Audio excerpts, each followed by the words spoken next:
kind of previewing these games with your Detroit Pistons. So they play 4 times next week. They play the Raptors, the Grizzlies, the Pacers, and the 76ers. Now, they play the Raptors this Monday at home, which anytime the Toronto Raptors and the Detroit Pistons play at LCA, it feels like an away game because of the Canadian fans from Toronto. Some of them live in Windsor that are Toronto Raptors fans.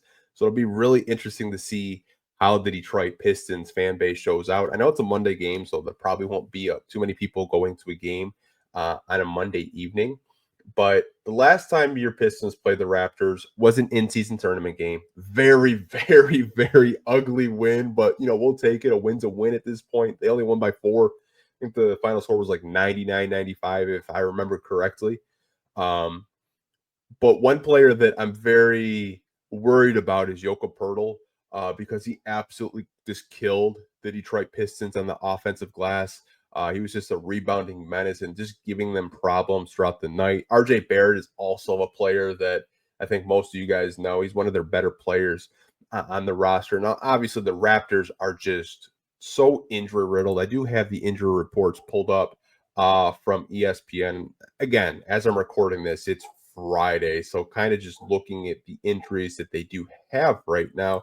Looks like Emmanuel Quickley still out, Kelly Olynyk, Bruce Brown, DJ Carton, and Bruno Fernando is day-to-day. So they're still pretty injury riddled, which, you kind of hate to see. You want to, beat a team at their best, but it should be a very, very good game going down to the wire at Little Caesars Arena on Monday. Now, transitioning into the Grizzlies game, the Pistons make a 2-game road trip with Memphis and then Indiana. Now, we haven't seen the Memphis Grizzlies this year, and they're another team that is struggling with injuries. It seems like everyone in the NBA is just having a lot of injuries. I can't remember the last time I've seen so many injuries with, pretty good players. So I'm looking at their injury report right now. Marcus Smart is out with an illness. He's questionable for Saturday's game against the Bulls, which is tomorrow. John Morant is out with a hip injury. He's been upgraded to doubtful for Saturday's game against the Bulls. Vince Williams Jr. is out. Zach Edey is out with an ankle injury, and Gigi Jackson is out until mid-January. So watch John Morant come back against the Pistons, because it seems like every time a player is injured, they we're playing the Pistons. Yeah, I'll play then. But that is something to kind of keep an eye on with their injuries. Does John Morant come back? Does Marcus Smart come back? Because the Memphis Grizzlies are such a better team when John Morant is out there. Not to say that the Pistons, couldn't get a victory if John Morant was out there, playing against them. But that is a game that I will be locked in on this Wednesday. Definitely. The NBA is just so much better when John Morant is playing. But again, they do play the Grizzlies on Wednesday. It's the first time that they played them this season. Now, they do go to Indiana on a little 2-game road trip on Friday. Now, the last time we saw the Pacers was opening night. That game really went down to the wire. I'll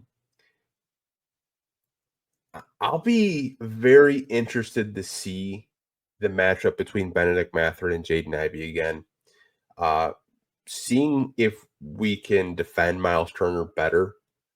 Because that is something that I think that our bigs have struggled with. More Jalen Duren than Isaiah Stewart, in a sense of, trying to guard a stretch 5 like a Miles Turner. Tyrese Halliburton has been struggling to score the basketball. He's still assisting the basketball at a very, very high rate, but the ball's not really going in for him. That's a matchup that I'll definitely be keeping an eye on. Don't know if Cade will be playing at any games next week. We'll kind of get into his injury a little bit later. But that's a game, Central Division rival game.